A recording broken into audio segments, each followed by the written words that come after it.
الذي علم القرآن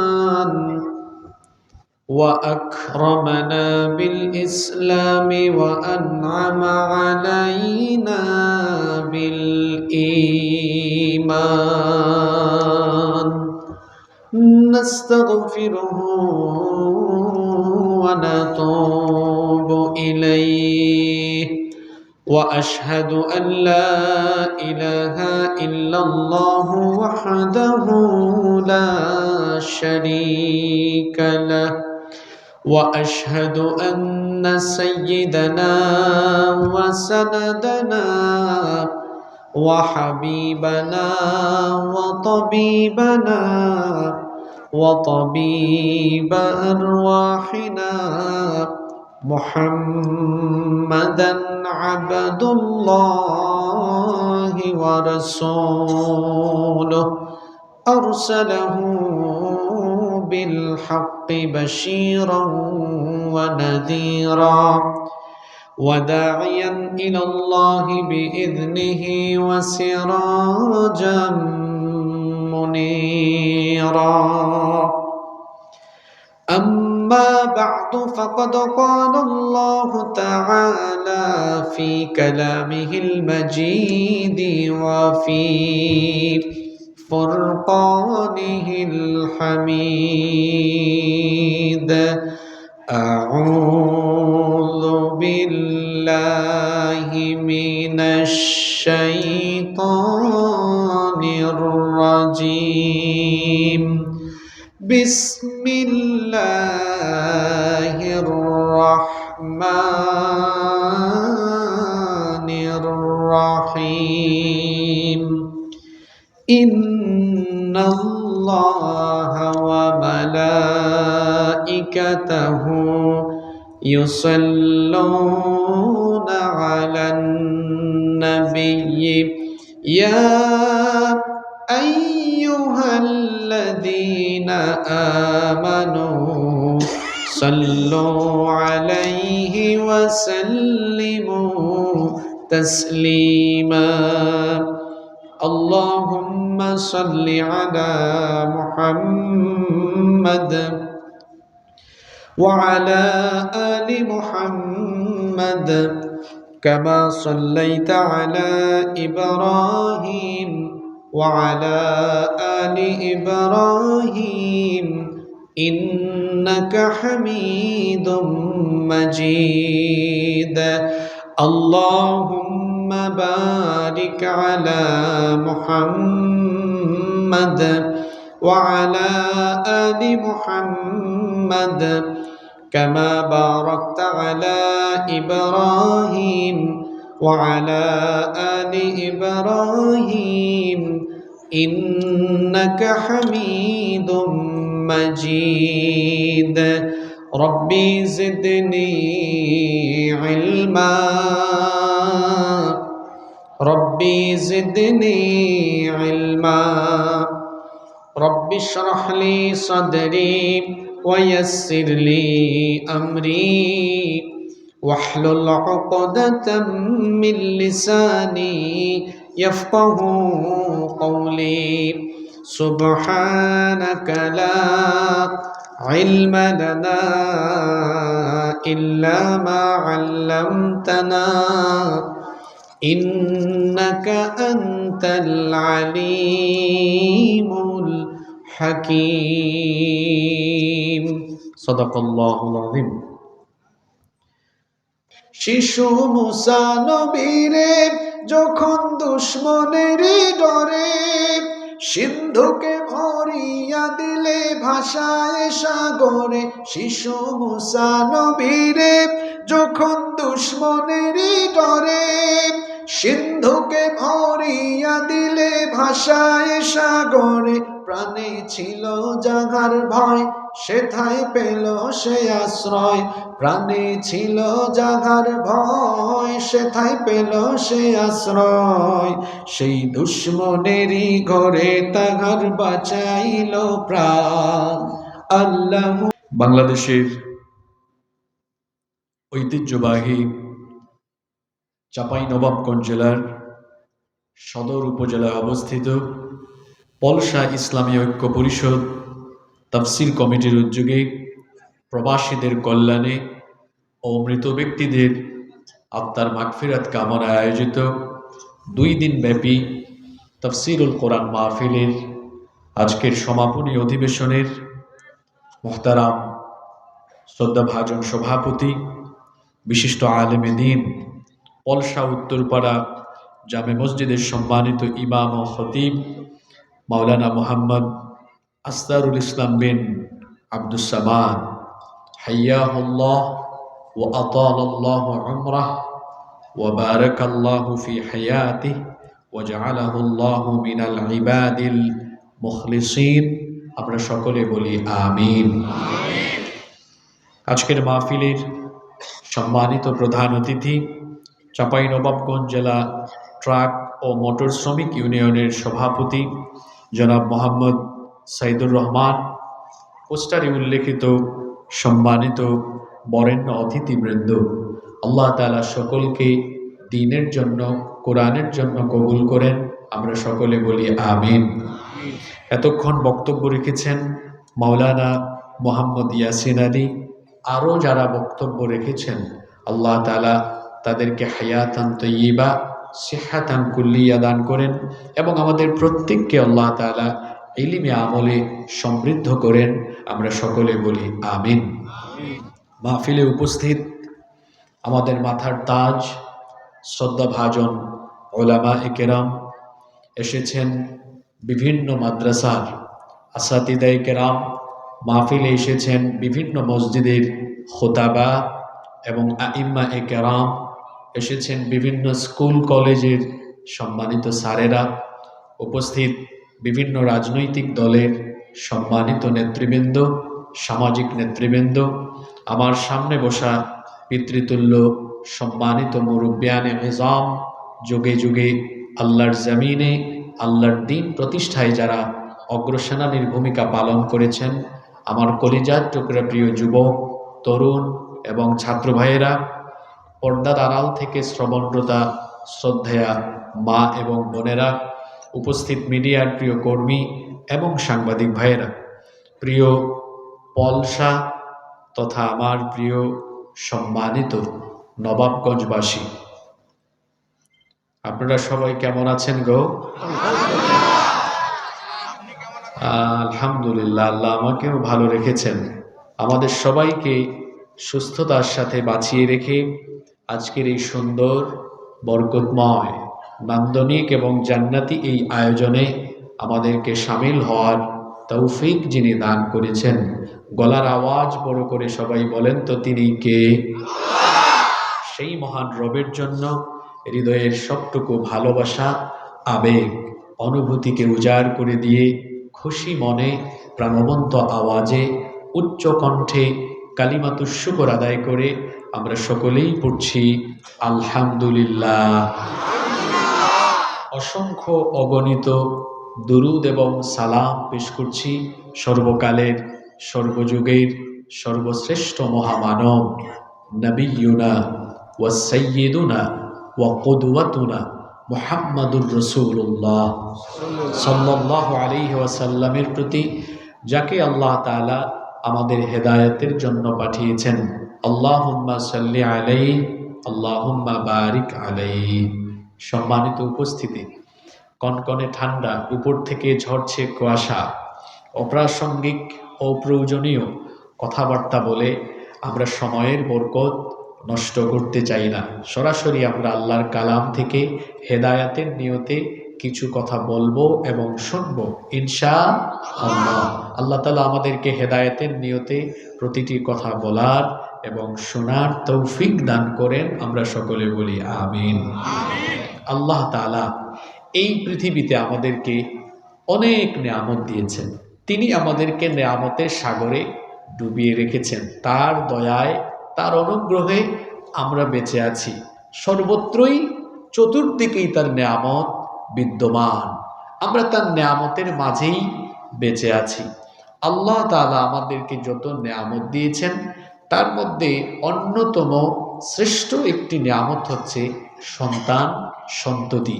এই সন্তান সন্ততি দিয়ে আল্লাহ তাআলা আমাদের জীবনকে আকর্ষণীয় এবং ভারসাম্যপূর্ণ করে দিয়েছেন। যারা সন্তান পেয়েছেন তারা তো সৌভাগ্যবান। পৃথিবীতে এমন বহু মানুষ আছে বিবাহ শাদী করার পরেও অনেক দিন হয়েছে, বাচ্চা পায় নাই, সন্তান পায় নাই। এরকম মানুষ আছে না নাই? যারা পেয়েছেন তারা তো আল্লাহর তরফ থেকেই নিয়ামত পেয়ে গিয়েছেন। আল মালু ওয়াল বানুনা জিনাতুল হায়াতুদ দুনিয়া। দুনিয়ার মাল সম্পদ, সন্তান সন্ততি, এগুলো হলো দুনিয়ার শোভা সৌন্দর্য। সন্তান সন্ততি যারা পেয়েছেন, সন্তান জন্ম দিয়েই তাদের দায়িত্ব শেষ নয়। সন্তানের বাবা মা হওয়া যতটা গুরুত্বপূর্ণ, তার চাইতে সন্তান জন্ম দেওয়ার পরে তাদেরকে সঠিক পথে গাইডেড করা, সঠিক পথে পরিচালিত করে তাদেরকে আদর্শ মানুষ হিসেবে গড়ে তোলা, এটা আরও বেশি গুরুত্বপূর্ণ। আমরা অনেক এলাকায় সফরে গেলে আমাদেরকে গার্ডিয়ানরা, প্যারেন্টসরা, অভিভাবকরা বলেন, হুজুর আমাদের সন্তানরা কথা শোনে না, মাদকাসক্ত হয়ে গিয়েছে, এরা মোবাইল আর ইন্টারনেটের অপব্যবহার করছে, এরা কথা শোনে না, আমাদের সাথে বেয়াদবি করে, একটু পিতামাতার খেদমতের ওয়াজ করেন। আমরা বলি বাংলাদেশে পিতামাতার খেদমতের বহু ওয়াজ হয়েছে। আগে সন্তানের হক কিভাবে আদায় করতে হয়, সন্তান কিভাবে লালন পালন করতে হয়, প্যারেন্টিং কিভাবে করতে হয়, এটা আগে মানুষের জানা দরকার। কারণ একটা গাছ রোপণ করার পরে, একটা গাছ লাগানোর পরে কেউ যদি সেটার পরিচর্যা না করে, সেই গাছ কি বেড়ে উঠবে? সেই গাছ থেকে কি ফল পাওয়া যাবে? না, বরং সেই গাছ লাগানোর পরে গাছের গোড়ায় পানি ঢালতে হয়, ক্ষেত্র বিশেষে সেখানে সার বিষ দিতে হয়, এটার দেখাশোনা করতে হয়, পরিচর্যা করতে হয়।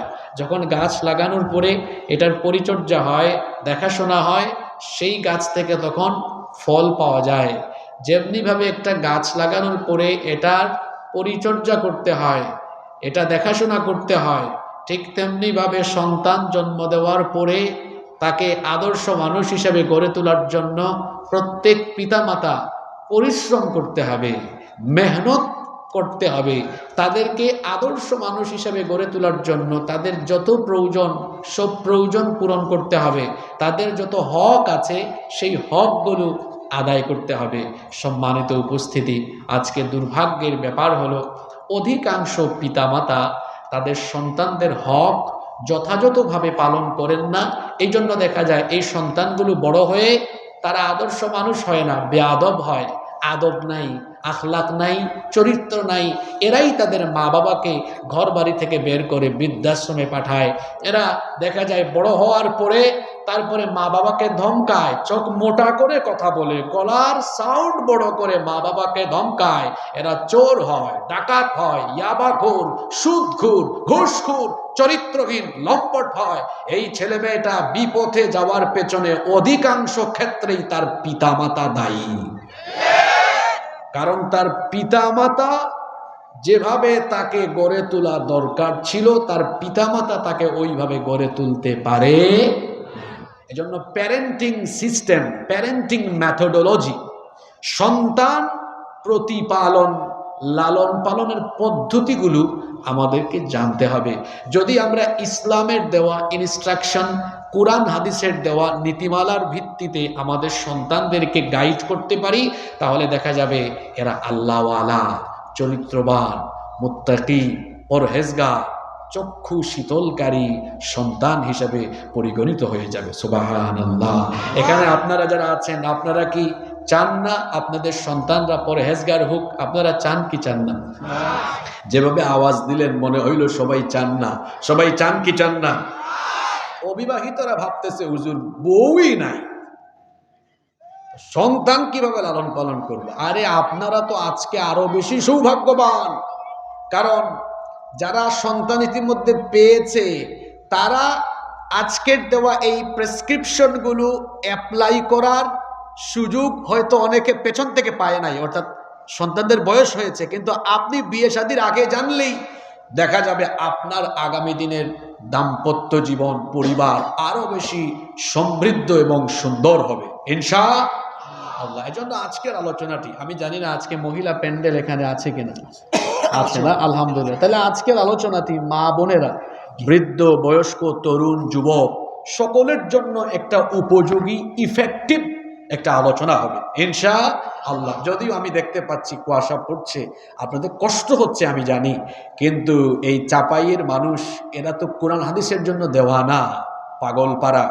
আজকে আমরা আল্লাহর কালাম থেকে, আল্লাহর কালামের সুধা পান করার জন্য এখানে আমরা কি কিছু সময় এই ঠান্ডার মধ্যে বসে থাকতে পারবো না? রব, তুমি সাক্ষী থেকেও তোমার বান্দারা সিদ্ধান্ত নিয়েছে, আল্লাহ এই মাহফিলকে তুমি কিয়ামতের দিন আমাদের নাজাতের ওয়াসিলা বানিয়ে দিও, বলেন আমিন। চলেন আমরা কথা শুরু করি। আপনার সন্তান পরহেজগার, আল্লাহওয়ালা, চরিত্রবান হয়ে যাবে যদি আপনি 20টা দায়িত্ব পালন করতে পারেন। এই 20টা কাজ করলে আপনার সন্তান পৃথিবীতে একটি গোলাপের ন্যায় পরিণত হবে। গোলাপ থেকে কি ছড়ায়? জোরে বলেন, কি ছড়ায়? সুগন্ধি ছড়ায়।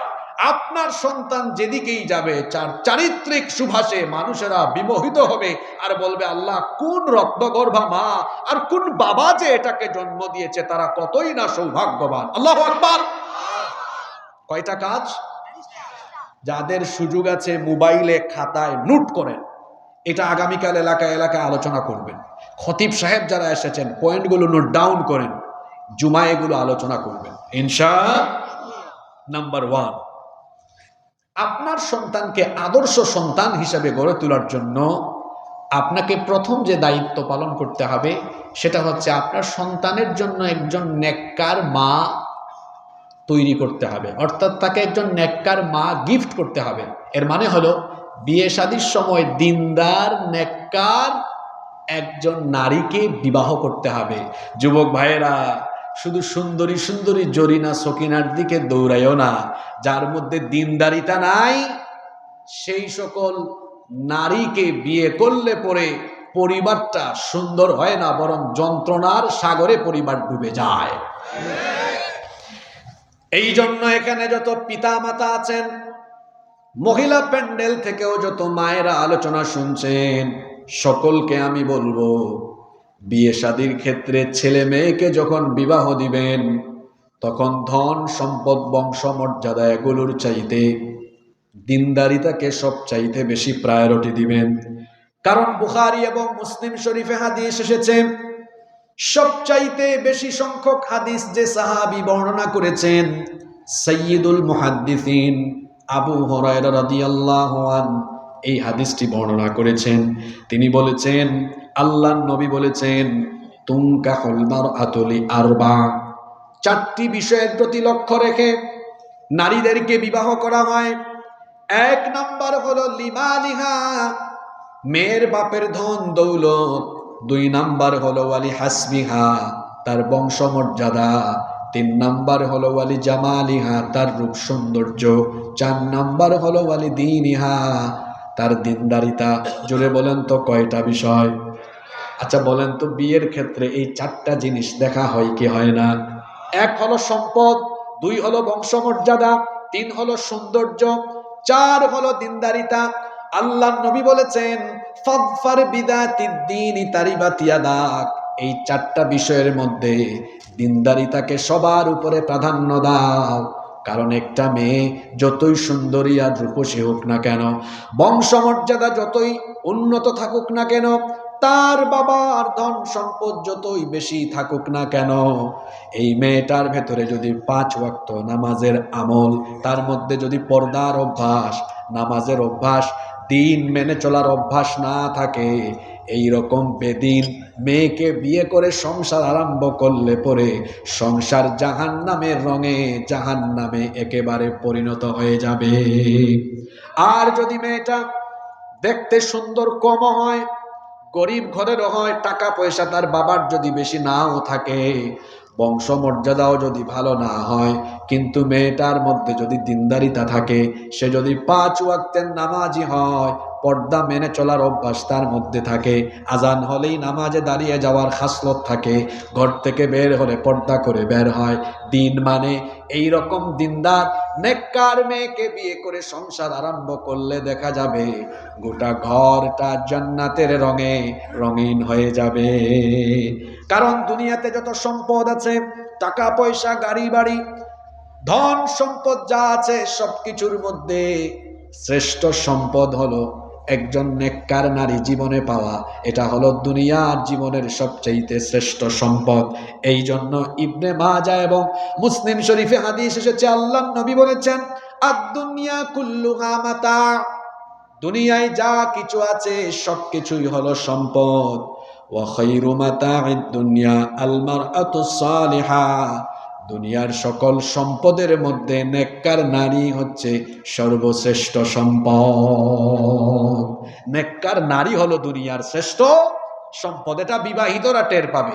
আপনার বাড়ি আছে, গাড়ি আছে, বিঘা বিঘা জায়গা আছে, বিশাল আমবাগান আছে, অনেক সম্পদ আছে, কিন্তু ঘরের ভেতরের বউ এটা ইন্ডিয়ান সিরিয়াল ছাড়া কিচ্ছু বুঝে না, এক ওয়াক্ত নামাজও পড়ে না, ঘর থেকে বের হওয়ার সময় কড়া লিপস্টিক ঠোঁটে দিয়ে বের হয়, পরপুরুষের সাথে কথা বলে, দিন একটুও মেনে চলে না। গাড়ি বাড়ি, বিঘা বিঘা জায়গা জমি, আম বাগান সব থাকলেও বউ যদি দিন মেনে না চলে, এই স্বামী জীবনেও এক ফুটা শান্তি পাবে না।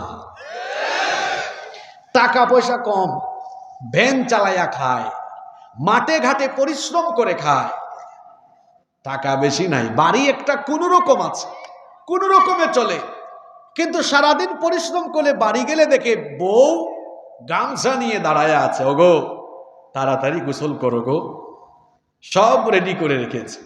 ওদিকে গোসল করে বের হয়ে দেখে টাটকা খাবারও রেডি, খাবারগুলো বেড়ে দিচ্ছে, আবার মাঝে মাঝে আদর করে মুখে তুলেও খাওয়ায় দেয়। ফজরের নামাজের সময় এসে ফিস ফিস করে ডাকে, ওগো শুনছো, খুব ঠান্ডা, আমি গরম পানি করেছি, ওঠো আমি পানি ঢেলে দেই, তুমি অজু করো।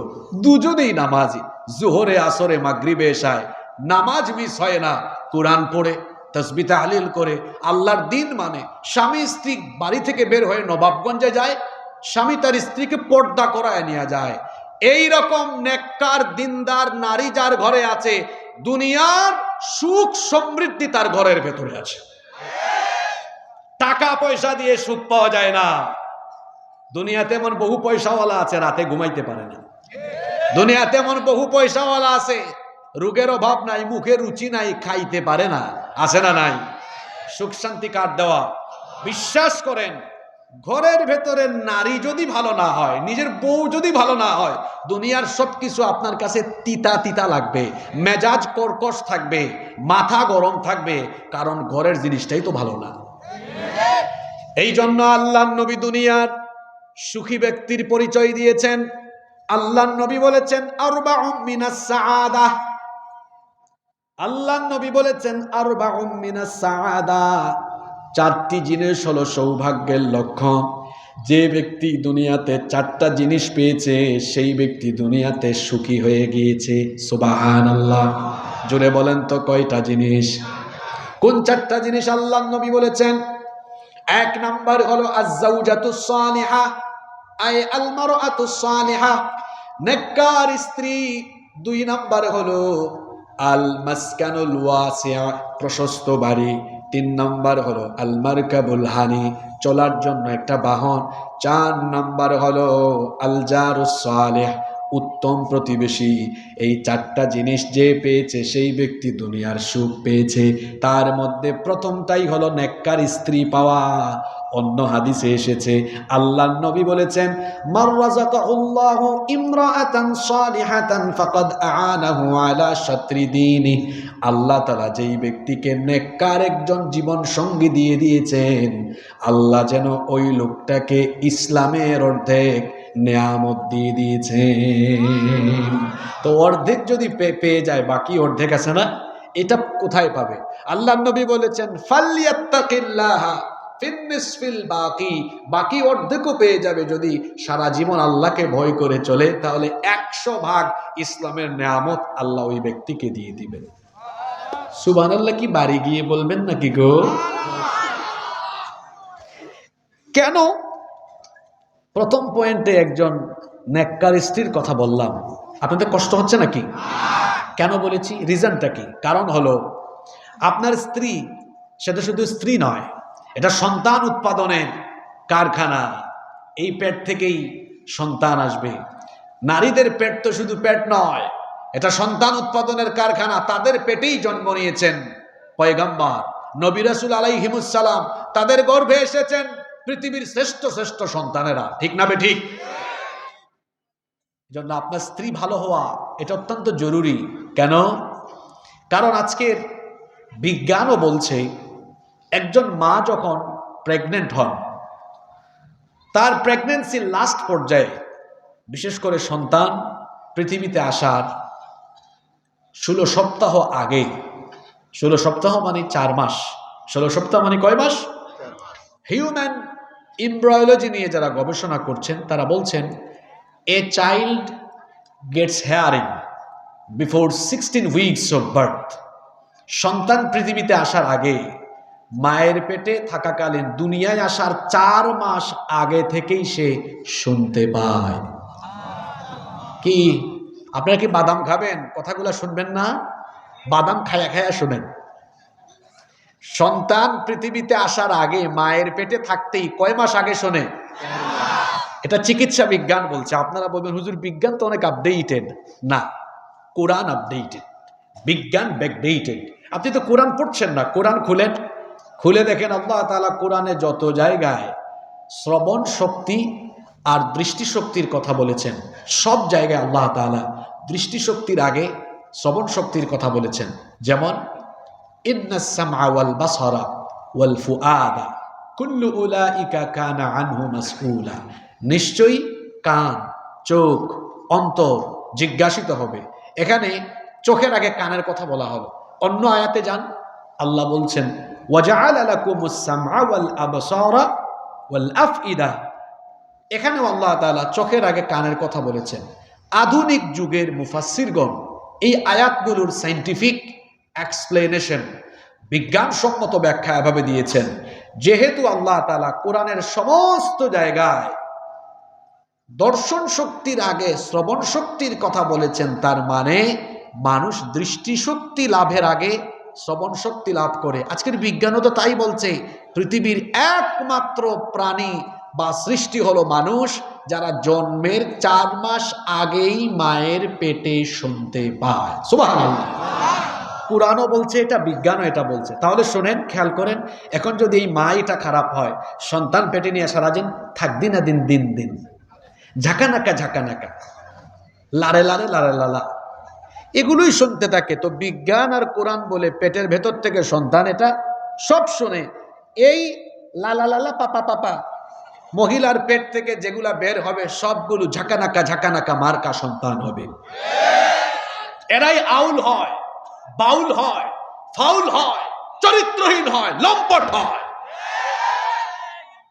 আর যদি এই নারী এমন থাকে যে পেটে সন্তান, আজান হয়েছে, আল্লাহু আকবার, আলহামদুলিল্লাহি রাব্বিল আলামিন আর রহমানির রহিম মালিকি ইয়াউমিদ্দিন ইয়াকা না'বুদু ওয়া ইয়াকা নাস্তাঈন ইহদিনাস সিরাতাল মুস্তাকিম সিরাতাল লাযীনা আন'আমতা আলাইহিম গায়রিল মাগদুবি আলাইহিম ওয়ালাদ-দাল্লিন।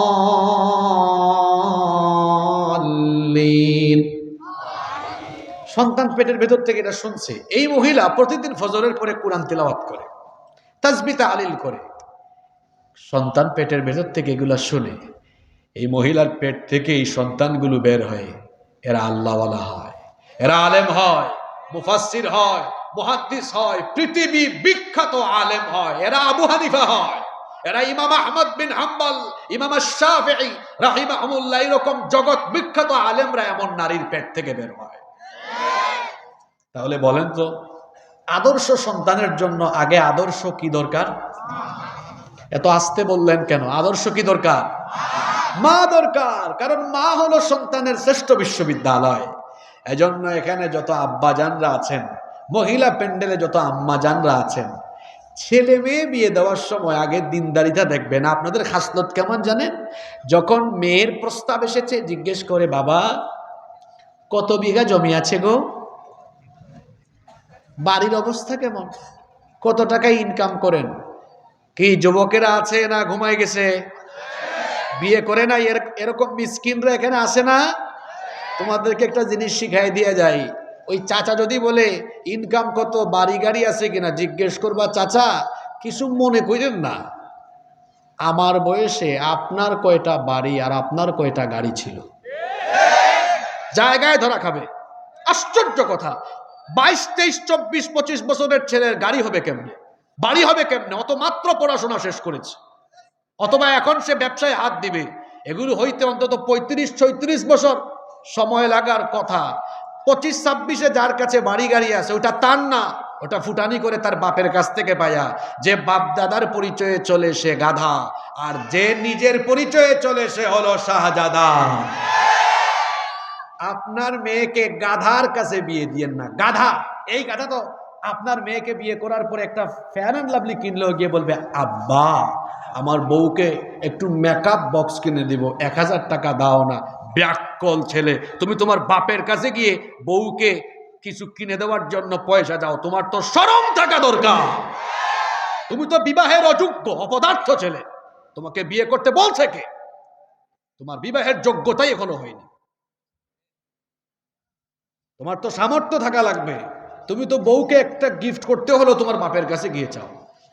আমাদের সমাজে বেশিরভাগ বাবা মায়েরা ছেলের এটাই দেখে বাড়ি গাড়ি আছে কিনা, বলে না বাবা 5 ওয়াক্ত নামাজ পড়ো, তোমার মুখ এইটা শিলা মুরগির মতো লাগে কেন, দাড়ি রাখো না কেন, তুমি যে পয়সা উপার্জন করো এটা হালাল না হারাম, তোমার অফিসে ঘুষ খাও কিনা, সুদ খাও কিনা।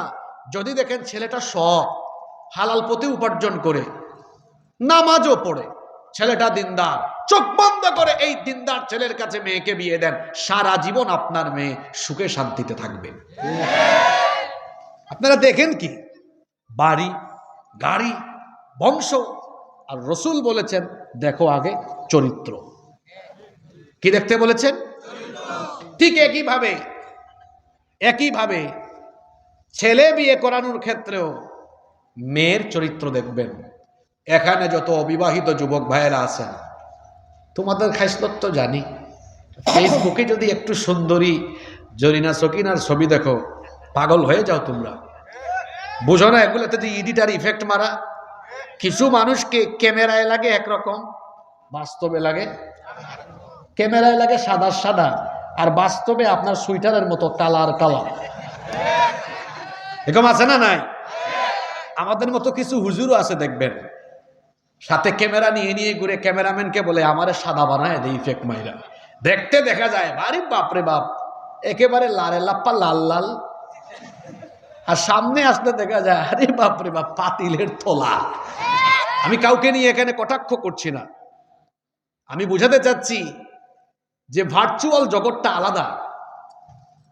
অনেক মানুষকে ভার্চুয়ালি দেখায় একরকম, বাস্তবে আরেক রকম। আমি যুবকদেরকে বলবো ভার্চুয়াল জামানার এই ফিতনায় পড়ে নিজের চরিত্র নষ্ট করে দিও না। বিবাহের সময় আসলে বাবা মাকে বলো আব্বা আম্মা একটা দিনদার মেয়ে দেখেন আমার জন্য, আমি দিনদার মেয়ে চাই, কারণ দিনদার মেয়েকে বিয়ে করে আমি আমার দাম্পত্য জীবনকে পবিত্রভাবে শুরু করতে চাই। এজন্য আবি ইত্যা যারা আছো মিসকিন, সৌন্দর্য দেখবা না চরিত্র দেখবা? জোরে বলতে হবে। আর গার্লফ্রেন্ড বানায় থাকলে ব্লক লিস্টে ফালাও। এখন আবার কিছু টিকটক হুজুর বেরোইছে, হ্যাঁ টিকটক হুজুর বেরোইছে, মাহফিলে ওঠে চেয়ারে বসে ছেঁকা খাওয়া শিখায়। ছেঁকা খাইলে কেমনে আবার আরেকটা ধরবে শেখায়। আমি ওই বক্তাদের দোষ দেই না, আমার দেশে শ্রোতা যেমন বক্তা তেমন। আমি বক্তাকে দোষ দিব না, এরা এখানে বসাইছে কে? আপনি বসিয়েছেন। এটা খুব যোগ্যতা সম্পন্ন চেয়ার, এখানে বসলে কুরআন হাদিস থেকে বাস্তবিক কথা বলতে হবে। এরকম আউল ফাউলকে এরকম চেয়ারে বসিয়েছে আমার দেশের কিছু অপদার্থ শ্রোতা, অপদার্থ অযোগ্য কমিটি যারা, এরাই এই কাজগুলো করে। 26 ইঞ্চি বক্তা, এটাই তার যোগ্যতা। আমার দেশে অনেক বক্তা আছে যাদের তেলাওয়াত পর্যন্ত সহি না, আছে না নাই? 1 ঘন্টা বক্তব্য রাখে 10টা আয়াত বলতে পারে না। তোরে মানুষের সামনে বক্তৃতা করতে কে বলেছে? আগে গিয়ে কোরআন হাদিস পড়ে, পড়ালেখা করে, তারপরে এই চেয়ারে এসে মানুষের সামনে কথা বলে। সম্মানিত উপস্থিতি, তাহলে আদর্শ সন্তানের জন্য আগে কি লাগবে? আদর্শ। আপনারা কষ্ট পাচ্ছেন? 2, সন্তানকে আদর্শভাবে গড়ে তোলার জন্য সন্তান যখন আল্লাহ দিয়ে দিবেন, তখন প্রাণ ভরে মন উজাড় করে শুকরিয়া আদায় করতে হবে যার। জোরে বলেন তো তিনি কে? সন্তান পেয়ে গেলেন। অনেকে আছে সন্তান পাওয়ার পরে ফেসবুকে স্ট্যাটাস দেয়, ওয়াও আমার একটা ছেলে হইছে। বলছে কি? ওয়াও। কি বলছে?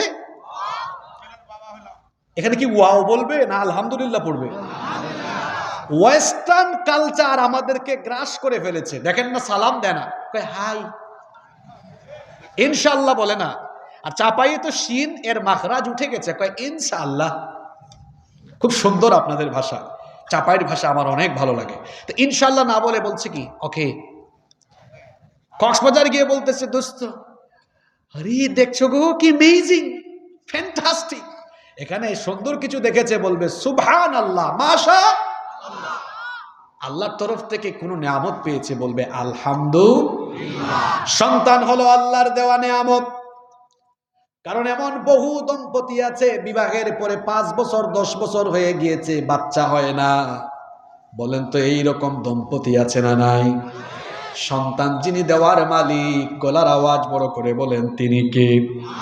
রব্বুল আলামিন কুরআনুল কারীমের 42 নম্বর সূরা, সূরাতুশ শুরা এর 49 নম্বর আয়াত থেকে বলছেন, লিল্লাহি মুলকুস সামাওয়াতি ওয়াল আরদি ইয়াখলুকু মা ইয়াশা ইয়াহাবু লিমান ইয়াশাউ ইনাসা ওয়া ইয়াহাবু লিমান ইয়াশাউ الذكور أو يزوجهم ذكرانا وإناثا ويجعل من يشاء عقيما إنه عليم قدير।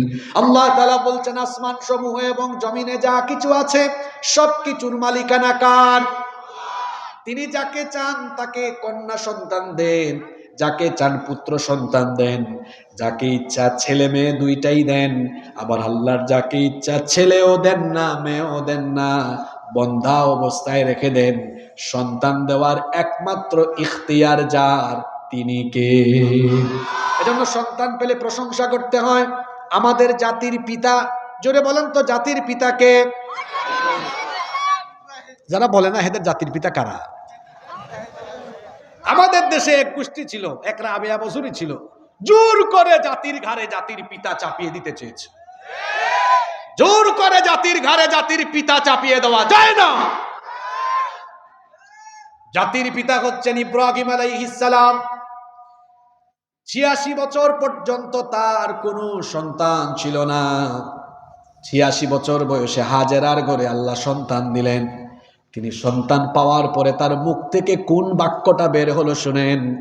রব্বুল আলামিন কোরআনে কারীমের 14 নম্বর সূরা, সূরা ইব্রাহিমের 39 নম্বর আয়াতে বললেন, আলহামদুলিল্লাহিল্লাযী ওয়াহাবা লি আলাল কিবারি ইসমাঈলা ওয়া ইসহাক ইন্না রাব্বী লাসামিউদ দুআ। তিনি সন্তান পাওয়ার পরে বলেছিলেন, সব প্রশংসা হলো আল্লাহ, যিনি আমাকে বার্ধক্য বয়সে ইসমাইল এবং ইসহাকের মতো নিয়ামত দিয়েছেন। সেই জন্য তিনি যার প্রশংসা আদায় করলেন তিনি কে? সন্তান জন্ম হয়েছে, সাথে সাথে শুকরিয়া আদায় করব কার? দেখেন আমি ধারাবাহিকভাবে বলছি কিভাবে আদর্শ সন্তান হবে। 1, আদর্শ মা। 2, হয়েছে আল্লাহর শুকরিয়া। 3, এই সন্তানের জন্মের পরেই তার ডান কানে আজান দিবেন আর বাম কানে ইকামত দিবেন। কেন আজান দিতে হয়? কেন ডান কানে আজান আর বাম কানে ইকামত দেওয়া লাগে? কারণ হলো অন্য হাদিসে এসেছে, আল্লাহর নবী বলেছেন যখন কোনো সন্তান পৃথিবীতে আসে আপনারা দেখবেন মায়ের পেট থেকে বের হয়ে সন্তান কাঁদে নাকি হাসে? কেন সন্তান কাঁদে? আল্লাহর নবী বলেছেন সন্তান মায়ের পেট থেকে বের হয়ে দুনিয়াতে আসা মাত্রই শয়তান গিয়ে তারে গুতাগুতি করে, শয়তানের গুতাগুতিতে সে কান্না করে। এজন্য নবীজি প্রেসক্রিপশন দিয়েছেন জন্ম নেওয়ার পরেই তার ডান কানে আজান দাও, বাম কানে একামত দাও, কারণ আজান আর একামতের শব্দ শুনলে পরে শয়তান তখন পালিয়ে যায়। আল্লাহু আকবার। আজান আর একামত দেওয়ার আরেকটা কারণ হলো যাতে সন্তান জন্মের পরেই তার কানের ভেতরে আল্লাহর শ্রেষ্ঠত্বের বাণী পৌঁছে যায়। এই জন্য জন্ম নেওয়ার পরে ডান কানে আজান আর বাম কানে একামত দেওয়ার কথা বলেছেন মুহাম্মদ। আমরা বলি সাল্লাল্লাহু। সুনানে আবু দাউদে হাদিস এসেছে, উবাইদুল্লাহ বিন আবি রাফি' তার বাবা থেকে হাদিসটি বর্ণনা করেছেন। তার পিতা বলছেন রাআইতু রাসূলুল্লাহি, সবাই বলেন সাল্লাল্লাহু আলাইহি ওয়াসাল্লাম, আযানা ফি উদুনিল হাসানি হিনা ওয়ালাদাতহু ফাতিমাতু বিসসালাহ। তিনি বলছেন আল্লাহর নবীর মেয়ে ফাতেমাতুজ জাহরা রাদিয়াল্লাহু আনহার ঘরে যখন হাসানের জন্ম হলো, আল্লাহর নবী ছোট্ট হাসান ছোট্ট নাতিকে কুলে নিয়ে তার ডান কানে আজান দিয়েছেন। আগে তো আজান হইতো, এখন আজান দেওয়ার মতো পরিবেশও অনেক জায়গায় থাকে না, কারণ আগে তো সন্তান হইতো বাসা বাড়িতে, আর এখন হয় কোথায়? কথা বলেন না কেন আপনারা? আমার মা এই 10 দিন আগে মারা গেলেন, আল্লাহ আমার মাকে ক্ষমা করুন। আমি গত 8-9 দিন মাহফিলই করি নাই, এই 2-3 দিন ধরে করছি, কারণ আমার হৃদয় বড় ব্যথিত। মা বাবা হারালে কেমন লাগে এটা সেই সন্তানরাই কেবল জানে। আমার মা 8টা সন্তান জন্ম দিলেন। আমরা 6 ভাই 2 বোন, 1 বোন মারা গেছে। একটারও তো সিজার লাগলো না। এই যে এখানে যারা বসে আছেন তাদের মা, আমাদের মা, চাচি, দাদি, নানিরা 8টা 10টা 12টা 13টা 14টা সন্তান জন্ম দিয়েছেন। হ্যাঁ, 20টা পর্যন্ত হয়েছে, কোন সিজার। এখন একটা হওয়ার 3 দিন আগে হাসপাতালে ভর্তি। কি বলেন, আছে না নাই? আল্লাহর উপর তাওয়াক্কুল কমেছে। আর কিছু ডাক্তার ও কসাইয়ের ভূমিকায় এসেছে, সিজার না লাগলেও জোর করে সিজার করাবে, আছে না নাই? অথচ ইউরোপ আমেরিকায় স্লোগান আছে নো সিজার, নো। কেন? কেন? কারণ হলো, শোনেন, আল্লাহর দেওয়া প্রক্রিয়াতে কল্যাণ আছে। সন্তান পৃথিবীতে আসার একটা পথ আছে, ওই পথে আসলেই তার লাভ আছে। কেমন লাভ? চিকিৎসা বিজ্ঞান বলছে সন্তান যখন স্বাভাবিক প্রক্রিয়ায় জন্ম নেয়, তার মায়ের জরায়ুতে থাকা অসংখ্য ব্যাকটেরিয়া তার পুরো গায়ে লেগে যায়, যেগুলো তাকে কঠিন কঠিন মরণব্যাধি এবং ভাইরাস জনিত অনেক রোগ থেকে তার শরীরকে রোগ প্রতিরোধ ক্ষমতা সম্পন্ন হিসাবে গড়ে তোলে। আল্লাহু আকবার। এজন্য দেখবেন স্বাভাবিকভাবে জন্ম নেওয়া সন্তানরা, এরা অনেকাংশে এদের রোগ প্রতিরোধ ক্ষমতা বেশি থাকে। সিজারে যারা হয় একটু রুগা রুগা থাকে, এরা দুর্বল দুর্বল থাকে। কেন? অত স্বাভাবিকভাবে দুনিয়ায় আসে নাই। আজান দেওয়ার মানুষও অনেক সময় ক্লিনিকে পাওয়া যায় না। আমি একবার এক এলাকায় গিয়েছি, বাচ্চাকে কুলে এনে দিয়ে বলে, হুজুর আপনি প্রধান বক্তা, আজানে কামতটা আপনার জন্য রাখছি। আমি বললাম কয়দিন হয়েছে? কয় 5 দিন। আমি বললাম ইন্না লিল্লাহি ওয়া ইন্না ইলাইহি। আমি দিলেন না কেন? কয় আজকে হাসপাতাল থেকে আনছি, আর নিয়ত করছিলাম আপনিই দিবেন। দেখছেন কারবার? Many Muslims feel embarrassed do this work. অনেকেই এই সকল কাজে লজ্জা পায়, আজান দেওয়া, একামত দেওয়া, একটু শেম ফিল করে, লজ্জা ফিল করে।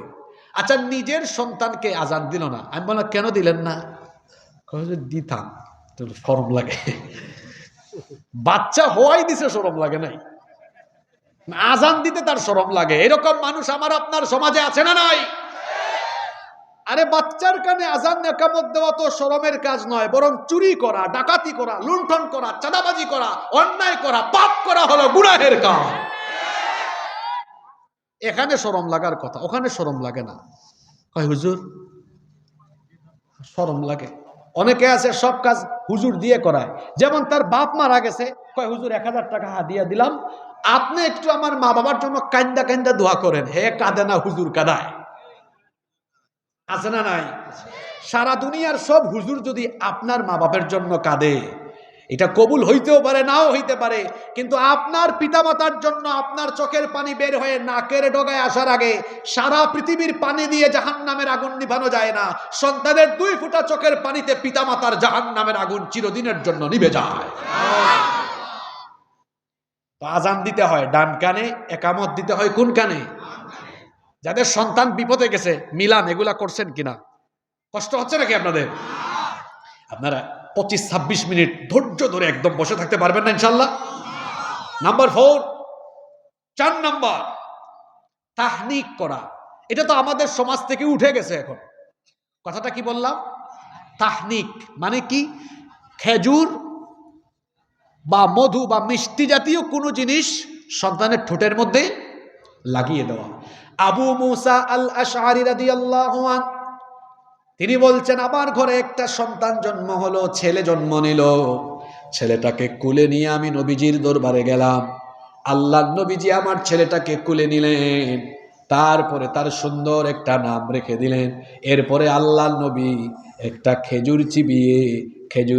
খেজুর চিবিয়ে হালকা কিছু রস আমার সন্তানের ঠোঁটের মধ্যে লাগিয়ে দিয়ে তার বরকতের জন্য দোয়া করে দিলেন।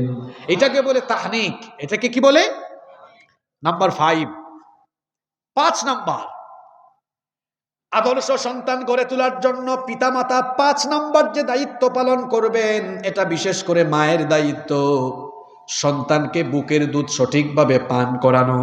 রব্বুল আলামিন কুরআনুল কারীমের 2 নাম্বার সূরা সূরাতুল বাকারা এর 233 নাম্বার আয়াতে বললেন, والوالدات يرضعن أولادهن حولين كاملين لمن أراد أن يتم الرضاعة। নারীদেরকে আল্লাহ দায়িত্ব দিয়েছেন তারা যেন তাদের সন্তানদেরকে কমপক্ষে 2 বছর বুকের দুধ পান করায়। কয় বছর? বিবাহিতরা শুনেন, মহিলা প্যান্ডেলের মা বোনরা শুনেন, আপনারা অনেকে নিজের ফিটনেসের জন্য সন্তানের এই হক থেকে তাকে বঞ্চিত করেন। এরকম অতি আধুনিক মহিলা আমাদের সমাজে আছে না নাই? বিশেষ করে অনেকে সন্তান জন্ম নেওয়ার পর বুকের শাল দুধটা ফেলে দেয়, অথচ এই শাল দুধটা বাচ্চার জন্য এত দরকারি। চিকিৎসক এবং চিকিৎসা বিজ্ঞানীগণ বলেছেন, এই শাল দুধ যে বাচ্চাকে পান করানো হয়, ওই বাচ্চা কলেরা, ডায়রিয়া, মেনিনজাইটিস, শ্বাসতন্ত্রের প্রবাহ, কান পাকা, এরকমের বেশ কয়েকটা মারাত্মক ব্যাধি থেকে আল্লাহ তাকে এই শাল দুধ দিয়ে 100 ভাগ সুরক্ষিত করে দেন। এটা ফেলে দেয়। আবার অনেকে এখন বুকের দুধ পান করায় না, বাজারের দুধ খাওয়ায়, অথচ সন্তানের জন্য মায়ের দুধের কোনো বিকল্প। আর যারা আল্লাহর হুকুম মানে না, এদের উপর আল্লাহর গজব পড়ে। আজকে পৃথিবীতে দেখা যাচ্ছে ব্রেস্ট ক্যান্সারের পরিমাণ বেড়ে গিয়েছে, মহিলাদের ব্রেস্ট ক্যান্সার বেড়ে যাচ্ছে। WHO ওয়ার্ল্ড হেলথ অর্গানাইজেশন, বিশ্ব স্বাস্থ্য সংস্থা বলছে পৃথিবীতে প্রতি বছর 10 লক্ষ নারী এই ব্রেস্ট ক্যান্সারে আক্রান্ত হয়। কত লক্ষ? তারা এটা নিয়ে গবেষণা করেছেন। গবেষণা করে তারা বলেছেন সেই সব নারীরাই ব্রেস্ট ক্যান্সারে সবচেয়ে বেশি আক্রান্ত হন যারা তাদের সন্তানদেরকে বুকের দুধ পান করান না। ঠাডা পড়ছে, সন্তানের হক নষ্ট করেছে, আল্লাহর গজব পড়েছে। সুতরাং আমি এই এলাকার প্রত্যেককে বলতে চাই, এটা কখনো করবেন না। সন্তান যত বেশি মায়ের বুকের দুধ পান করবে, এই সন্তান তত বেশি মেধাবী হবে, তার শারীরিক মানসিক বিকাশ সাধিত হবে। আল্লাহ এই কথাগুলো বুঝার তৌফিক দান করেন। নাম্বার 6 নাম্বার, সন্তানের সুন্দর একটা নাম রাখতে হবে। আমাদের দেশের নামের কারবার দেখছেন, ওই দিন মাহফিলে গিয়ে দেখি সভাপতির নাম আপেল। আপনারা হাসতেছেন, ওই মিডিয়ার ভাইরা বলতে পারবে, এরাও আমাদের মতো বহুত জায়গায় মাহফিলে যায়, এরকম আছেন না? কয়েকদিন আগে এই সিরাজগঞ্জে মাহফিল করেছি, সভাপতির নাম ছিল চিনি।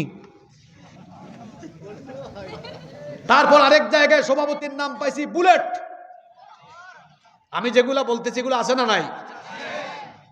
আরে বুলেট নাম রাখছে, কখন যে রকেট রাখবে আল্লাহ জানে। আরো আশ্চর্যজনক নাম আছে তো বাংলাদেশে, বলবো? ছেলের নাম রাখছে আকাশ, এখানে আবার আকাশ থাকলে সেজন্য রাগ না করে। সাগর, ছেলের নাম কি? ছেলের নাম সাগর, মেয়ের নাম নদী। ছেলে এটা বড় হয়ে হাতের মধ্যে লিখছে সাগরের বুকে নদী। দেখছেন কারবার? ঠিকও কয়, তার মানে তার সাথে কমন পড়ছে হয়তো এটা। কি আশ্চর্য নাম! ছেলের নাম আগুন নয়তো ফাগুন। এই যে আগুন, ফাগুন, বুলেট, রকেট, সাগর, চিনি, বিস্কুট, এইসব নাম আছে না নাই? আর মেয়েদের নাম চুমকি, ঝুমকি, জোনাকি, পিঙ্কি, আছে না নাই? অনেক এলাকায় মেয়েদের নাম আছে বৃষ্টি। এই এলাকায় আছে নাকি? কি রে, এত মেয়েদের নামের লিস্ট এদের কাছে থাকে কেমনে? বৃষ্টি। আমি বললাম, ভাই আপনার মেয়ের নাম বৃষ্টি রাখছেন কেন? কয় হুজুর আমি যে পাবলিক, আমি তো অবস্থা বুঝে ব্যবস্থা নেই। মানে? কয় বৃষ্টির সময় হয়েছে, নামও রেখে দিছি বৃষ্টি। আরেকজন তার ছেলের নাম রেখেছে তুফান। বললাম ছেলের নাম তুফান কেন? কয় তুফানের টাইমে হয়েছে। আমি বললাম আপনি যে পাবলিক, অবস্থা বুঝে ব্যবস্থা নেন, তুফানের টাইমে হয়েছে তুফান, বৃষ্টির টাইমে হয়েছে বৃষ্টি। এখন যদি বিদ্যুৎ চমকানোর সময় আরেকটা হয়, নাম কি রাখবেন? নোয়াখালী ভাষায় ঠাডা পড়ছে। বিদ্যুৎ নাম আছে তো, বিদ্যুৎ নাম আসলেই আছে। আপনারা বলেন তো, এগুলো কি মুসলমানের সন্তানদের ছেলে মেয়েদের নাম হতে পারে? জোরে বলেন, হতে পারে? নামের সাথে মানুষের কাজের মিল থাকে তো। আল্লাহ নবী বলেছেন তাসুম্মু বিআসমাইল আম্বিয়া, নবীদের নামের সাথে মিলিয়ে নাম রাখো। অন্য হাদিসে এসেছে ইন্না আহাব্বা আসমাইকুম ইলাল্লাহি আব্দুল্লাহ ওয়া আব্দুর রহমান, আল্লাহর কাছে আব্দুল্লাহ আর আব্দুর রহমান, এই দুইটা নাম হলো বড় প্রিয়। সুবহানাল্লাহ পড়েন। সন্তানদের সুন্দর সুন্দর নাম কেন রাখতে হবে? কারণ আল্লাহর নবী বলেছেন ইন্নাকুম তুদআউনা ইয়াউমাল কিয়ামাতি বিআসমাইকুম ওয়া আসমাই আবাইকুম, কিয়ামতের দিন তোমাদেরকে তোমাদের নাম ধরে আর তোমাদের বাবার নাম ধরে ধরে ডাকা হবে। ফাআহসিনু আসমাইকুম, সুতরাং সুন্দর সুন্দর নাম রাখো। যদি নামটা অসুন্দর, একটু আগে আপেল, চিনি, বিস্কুট বলায় আপনারা হাসছেন, কিয়ামতের দিন আল্লাহ ডাকবেন, আপেল আমার বান্দা, আপেল কোথায়, বিস্কুট কোথায়? এভাবে করে হাসরের মাঠেও মানুষ হাসবে। সন্তানের নামে মন রাখিয়েন না যে শুনলে দুনিয়ায়ও মানুষ হাসবে, আখিরাতেও মানুষ হাসবে। এই রকম সন্তানদের নাম রাখবেন না। ছেলের নাম রাখে বল্টু, মন্টু, এগুলো রাখিয়েন না। বরং নাম রাখার সময় নাম রাখেন মুসা, ইব্রাহিম, ঈসা, ইয়াহইয়া, জাকারিয়া, সাহাবীদের নামের সাথে মিলিয়ে রাখেন। মেয়ে হয়েছে, নাম রেখে দেন আসিয়া, নাম রেখে দেন মারিয়াম, নাম রাখেন আয়েশা, নাম রেখে দেন ফাতিমা। এইরকম করে সুন্দর নাম রাখেন। যদি নিজে নাম রাখতে নাও পারেন, তাহলে আলেমদের সাথে পরামর্শ করে নাম রাখবেন। অনেকে আছে কয় হুজুর আমি নিজে নাম রাখতে পারতেছি না, কিন্তু কোন হুজুরের কাছে আমি যাব না। কোরআন কি আমি পড়তে পারি না? আমি কি কম বুঝি নাকি? কোরআন শরীফ দেখে দেখে তারপরে নাম রেখে দিয়েছে তুকাদ্দিবান। নাম রাখছে কি? বললাম কি ব্যাপার, এটার নাম তুকাদ্দিবান কেন? কয় হুজুর সূরা রহমান পড়ছি, আল্লাহ দেখছি বারবার খালি তুকাদ্দিবান বলে, নিশ্চয়ই আল্লাহর কাছে এটা প্রিয়, নাম রেখে দিছি কি তুকাজ্জিবান। আপনারা হাসতেছেন, আপনাদেরকে হাসানোর জন্য আমি বলছি না, আপনাদেরকে হাসানোর জন্য বলছি না। ওই দিন আমি এক জায়গায় গিয়েছি, একজনকে বললাম আপনার মেয়ের নাম কি? কয় গাসসাকা। গাসসা এটা ডাকছেন কেন? কয় আপনি আলেম মানুষ, আপনি জানেন না সূরা নাবায় আছে? আমি বললাম গাসসাকা অর্থ তো পুজ, গাসসাখা অর্থ কি? আপনারা হাসতেছেন, এরকম অনেককে আমি পেয়েছি যারা কোরআন থেকেই নাম রাখছে কিন্তু অর্থ বুঝে নাই। আরে কোরআনে থাকলেই কি নাম রাখা যাবে? কোরআনে তো আবুল আহাবের নামও আছে, তাই বলে কি কারো নাম আবুল আহাব রাখা যাবে? কোরআনে তো ফেরাউনের নামও আছে, আছে না নাই? আলেমদের সাথে পরামর্শ করে রাখতে হবে। পারবেন তো ইনশাল্লাহ? নাম্বার 7, 7 নাম্বার, সন্তান জন্মের 7ম দিনে, 7 নাম্বার দিনে মাথা হলক করবেন। হলক, হলক মানে বুঝেন আপনারা? আপনাদের এলাকায় আপনারা এটাকে কি বলেন? নেড়া না? কোন এলাকায় বলে বেল করে দেয়, একদম বেল। আপনাদের এলাকায় বেল বলে নাকি? আচ্ছা, কোন এলাকায় বলে মাথা ঢুলাইয়া দেয়, কেউ কেউ বলে নেড়া করে দেয়, কেউ বলে বেল করে দেয়।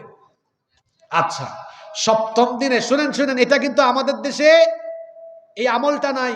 চুল ফেলে চুল পরিমাণ রৌপ্য, চুল পরিমাণ রূপা অথবা সমমূল্যের টাকা আল্লাহর রাস্তায় সদকা করে দিতে হবে। এই আমলটা আমাদের সমাজে আছে না উঠে গেছে? অনেক জায়গায় নাই। এটা ছিল রসুলের আমল। শোনেন, আল্লাহর নবীর কলিজার টুকরা নাতি হাসান রাদিয়াল্লাহু আনহু, তার জন্মের 7ম দিনে নবীজি ফাতেমার বাড়িতে গেলেন। ফাতেমা রাদিয়াল্লাহু আনহার বাড়িতে গিয়ে বললেন, ইয়া ফাতেমা, হে আমার মেয়ে ফাতেমা, ইহলিকি রাসাহু ওয়া তাসাদ্দাকি বিজিনাতা শা'রিহি ফিদ্দাহ, আমার নাতির মাথাটা হলক করো আর মাথার চুল পরিমাণ রৌপ্য আল্লাহর রাস্তায় সাদাকা করো। সুবহানাল্লাহ। এটা 7 নাম্বার। এবার 8 থেকে বাকি সবগুলা পয়েন্ট বহু জরুরি। এই জরুরি পয়েন্টগুলো শোনার জন্য কি 15-16 মিনিট আমরা কষ্ট করে মনোযোগী হয়ে বসে থাকতে পারবো? বেশি জরুরি এগুলো। 8 জন্মের 7ম দিনে আকিকা দিবেন। কি দিবেন? মেয়ে হলে 2টা ছাগল, ছেলে হলে সরি ছেলে হলে আর মেয়ে হলে একটা কি দিতে হবে? ছাগল। আল্লাহর রাস্তায় আকিকা করে দিবেন। এটা হলো 8 নাম্বার দায়িত্ব। 9 নাম্বার, ছেলে যখন উপযুক্ত বয়সে পৌঁছে যাবে, খিতান, খতনা করতে হবে। কোন এলাকায় এটাকে মুসলমানি বলে, আপনাদের এলাকায় কি বলে? এটা হলো আমাদের জাতির পিতা ইব্রাহিম আলাইহিস সালামের আরেকটা সুন্নাহ যেটা আমরা অনুসরণ করি। ইব্রাহিম আলাইহিস সালামের বয়স যখন 80 বছর, বুখারীতে এসেছে, ইখতাতানা ইব্রাহিম আলাইহিস সালাম ওয়া হুয়া ইবনু 80 সানা। তার বয়স যখন 80 বছর ছিল, আল্লাহ আরেকটা পরীক্ষা নিয়েছেন। আল্লাহ বলেছেন তুমি খাতনা করো। সেই সময় তিনি কোনো ডাক্তারের কাছেও যান নাই, একটা কোটার হাতে নিয়ে লজ্জাস্থানের সামনের অংশ নিজেই কর্তন করে নিজের খতনা নিজে করেছে। আল্লাহু আকবার। এজন্য আল্লাহর নবী বলেছেন, আল ফিতরাতু খামসুন আও খামসুম মিনাল ফিতরা। এই 5টা জিনিস সব নবীদের ফিতরত। 1 নাম্বার হচ্ছে আল খিতান, খতনা করা। 2 নাম্বার হচ্ছে ওয়াল ইস্তেহদাদ, নাভির নিচে লোম কাটা, মুখ ছোট করা। এরপরে হলো নখ খাটো করা, এগুলো হচ্ছে। এরপরে দাড়ি লম্বা করা, গোঁফ ছোট করা, এগুলো হচ্ছে সব নবীদের সুন্নাহ। নাভির নিচে এবং বগলের লোম কর্তন করা, এগুলো নবীদের সুন্নাহ। যেই সকল ফিতরতগুলো সব নবীদের ছিল, তার মধ্যে একটা হলো খিতান বা খতনা করা। এজন্য আপনার ছেলে যদি হয় উপযুক্ত বয়সে গেলে খতনা দিতে হবে। এটা আমাদেরকে শিখিয়েছেন মুহাম্মদ সাল্লাল্লাহু। নাম্বার 10, এবার শুরু হয়ে গেছে জরুরি জরুরি দায়িত্ব, যেটা আপনারা অনেকেই পালন করেন না। বাকি 10টা পয়েন্ট বড় জরুরি। 10, সন্তানের এবার শিক্ষা জীবন শুরু হবে। সেটা কিভাবে? সর্বপ্রথম তার শিক্ষাটা শুরু হবে কোরআন দিয়ে, হাদিস দিয়ে, ইসলাম দিয়ে। আপনার সন্তানকে সুশিক্ষা দিবেন, সেটা শুরু করবেন কি দিয়ে? আল্লাহর কিতাব দিয়ে। ওয়া কখ ABCD শিখবে পরে, আলিফ বা তা থা শিখবে সবার। আমরা কি করছি? আমাদের সন্তানদেরকে অনেক শিক্ষা দীক্ষা দিয়ে আমরা অনেক বড় শিক্ষিত বানাচ্ছি। পরে দেখা যায় এর মধ্যে আদব নাই, আখলাক নাই, তার মধ্যে চরিত্র নাই, কেন এই অবস্থা কেন হলো? আমার দেশে কলেজ বিশ্ববিদ্যালয়ে পড়ে এমন বহু ছেলেরা টিচারদের সাথে বেয়াদবি করে, এমন কি শিক্ষকদের কলার ধরে বেয়াদবি করে। বলেন আমার দেশে আছে না নেই? আমার দেশের মাদ্রাসায় কি এটা আছে? বলেন আছে? কেন নাই? মাদ্রাসায় আদব শেখানো হয়। জোরে বলেন কি শেখানো হয়?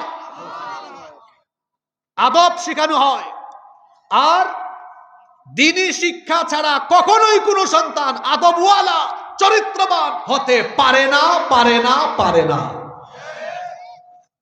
এই জন্য আপনার সন্তানকে সবার আগে আল্লাহর কোরআন শিখাবেন, এরপরে ইংরেজি ভাষা শিখাবেন, আধুনিক শিক্ষা প্রযুক্তি সবকিছুই শেখাবেন, আমি নিষেধ করছি না। কিন্তু শিক্ষা জীবন শুরু হবে সবার আগে আল্লাহর কোরআন দিয়ে। আমাদের সন্তানদের শিক্ষা জীবন শুরু হবে, জুড়ে বলেন কি দিয়ে? আমি নিজেও ছোটবেলায় মক্তবে যেতাম, সাবাহি মক্তব, এটা আমাদের ঐতিহ্যের অংশ। গ্রামে গ্রামে এটা ছিল, কিন্তু অনেক এলাকায় এই ঐতিহ্য এখন হারিয়ে যাচ্ছে। জানি না আপনাদের এলাকায় সাবাহি মক্তব, সকালবেলার মক্তব আছে নাকি? এটা অবশ্যই ধরে রাখবেন। এটা যেন আমাদের এলাকা থেকে এই ঐতিহ্য যেন মুছে না যায়, কারণ ইসলাম বিরোধীরা বহু ষড়যন্ত্র চক্রান্ত করছে সকালবেলার মক্তব যেন আমার সমাজ থেকে উঠায় দিতে পারে। কারণ এটা যদি উঠায় দেওয়া যায়, আমাদের সন্তানদেরকে কোরআন শিক্ষা থেকে বিরত রাখা যাবে। ঠিক না বেঠিক? এই জন্য এই সবাহি মক্তবে সন্তানদেরকে পাঠাবেন, সকালবেলা মক্তবে পাঠাবেন। আমার নিজেরও শিক্ষা জীবন শুরু হয়েছে মক্তব দিয়ে।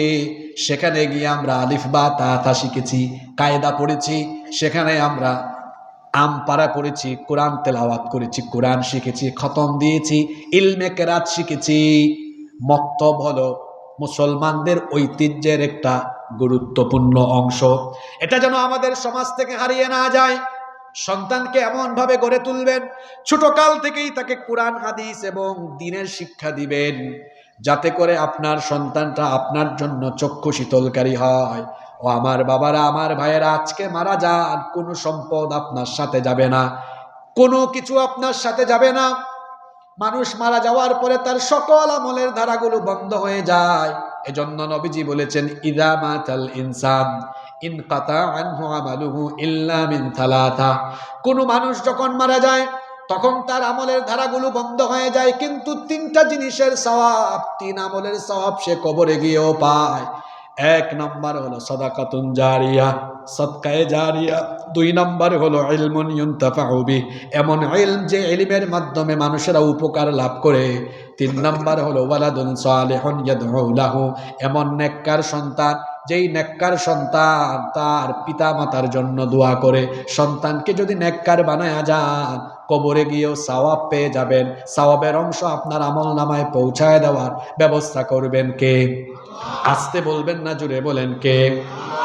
শুধু তাই নয়, শুধু তাই নয়, যদি আপনার সন্তানকে দিনদার বানান, এটা গোলাপের মতো হবে, যেদিকে যাবে সুবাস ছড়াবে। দুনিয়ায় মানুষ আপনার প্রশংসা করবে, আখিরাতেও আপনার জন্য অনেক বড় একটা পাওয়া, অনেক বড় একটা সৌভাগ্য হবে আপনার। আল্লাহর নবী বলেছেন, মান ক্বারা আল কুরআন ওয়া আমিলা বিমা ফিহি উলবিসা ওয়ালিদাহু তাজাই ইয়াউমাল কিয়ামাহ। যে ব্যক্তি কোরআন পড়ে কোরআন অনুযায়ী আমল করবে, তার পিতা মাতাকে কিয়ামতের দিন তাদের মাথার মধ্যে নূরের মুকুট যিনি পরিধান করাবেন, তিনি কে? হ্যাঁ, লোকমা দিব। আচ্ছা, এই যে দুই তিনজন বাবা উঠছেন, আমি বাকিদেরকে বলবো, আচ্ছা বলেন তো, আমরা যখন খাবার খাই, খাবারের প্রথম অংশটা বেশি টেস্ট লাগে না শেষের অংশটা ভালো লাগে বেশি? যদি বলেন তো, আমরা 1 ঘন্টার উপরে বসতে পারলাম, আমরা কি আর 12-13 মিনিট বসতে পারবো না? জোরে বলেন, পারবো কিনা? এজন্য আমি আশা করব আপনারা যারা বসে আছেন আর একজনও উঠবেন না। আমি কি আশাটুকু করতে পারি সবার কাছ থেকে? আচ্ছা আপনারা বলেন তো, আপনাদের বাড়ি বেশি দূরে না আমার বাড়ি বেশি দূরে? তো সিস্টেম তো ছিল আমি আগে উঠে দৌড় মারা, তো দৌড় মারতেছেন কেন আপনি? বরং আপনার বাড়ি কাছে, আপনার বলা উচিত, হুজুর গো আজকে মাহফিল শেষে আমার বাড়িতে থাকেন গো। এইটা না বলে আপনি দৌড় মারতেছেন, এটা কি সুন্দর হলো? তাহলে আমরা একসাথে সবাই উঠবো, রাজি আছেন? আপনারা আম খাওয়াইন না, মানুষ এত আম খান, চাপাইয়ে তো আমের অভাব নাই। বুঝছি আম না তো 12 মাসই আম পাওয়া যায় না, এটাও নাই, চিন্তা করেন আমি নিয়ে যাব না তো। তো আম খাইয়া তো চেহারাও দেখছেন মাশাআল্লাহ কত সুন্দর, আমের মতো হয়ে গেছে একদম। আমরা সবাই নীরবে বসবো ইনশাআল্লাহ। তো দেখেন, সন্তানকে দিন শিখাবেন, সবার আগে কি শিখাবেন? আর এমন এখন কিন্তু ডিসেম্বর মাস, সামনে জানুয়ারি মাস, সন্তানদেরকে এমন প্রতিষ্ঠানে দিবেন না যেখানে সবকিছু আছে দিন নাই, এরকম প্রতিষ্ঠানে দিবেন না, বরং মাদ্রাসায় দেন, অথবা এমন কোনো বিদ্যালয়ে, এমন কোনো প্রতিষ্ঠানে দেন যেখানে আরবিও আছে, ইংরেজিও আছে, আধুনিক জ্ঞান বিজ্ঞান আছে। তাহলে সন্তানগুলো এরা দেখা যাবে ইন্টিগ্রেটেড কারিকুলাম, সমন্বিত কারিকুলামে এরা সকল যোগ্যতা নিয়ে বড় হবে ইনশাআল্লাহ। পারবো তো আমরা? নাম্বার 11 নাম্বার, সন্তানকে নামাজের ব্যাপারে তাকিদ দিতে হবে। কত বছর থেকে? নবীজি বলেছেন মুরু আউলাদাকুম বিসসালাতি ওয়া হুম আবনাউ সাবঈ সিনিন। তোমাদের সন্তানের বয়স যখন 7 বছর হয় তখন থেকে নামাজের আদেশ দাও, নামাজের তাকিদ দাও। ওয়াদ্রিবুহুম ওয়া হুম আবনাউ আশরি সিনিন। আর যখন 10 বছর হয় সন্তানকে নামাজের জন্য শাসন করো। ওয়াফাররিকু বাইনাহুম ফিল মাদাজি', তখন তাদের বিছানাও আলাদা করে দাও। কিন্তু আমাদের স্বভাব হলো এমন, আমরা নিজেরাই নামাজে যাই না, সন্তানকে কখন নামাজে বানাবো? অনেকে এমন আছে উষ্টা খাইয়াও পশ্চিম দিকে পড়ে না। আমার দেশে এমন বহু মানুষ আছে যারা ওয়াজ শুনে, সারাদিন মোবাইলেও শুনে, মাহফিল হলে সবার আগে গিয়ে বসে থাকে, কিন্তু আজান হলে নামাজে তারা যেতে চায় না।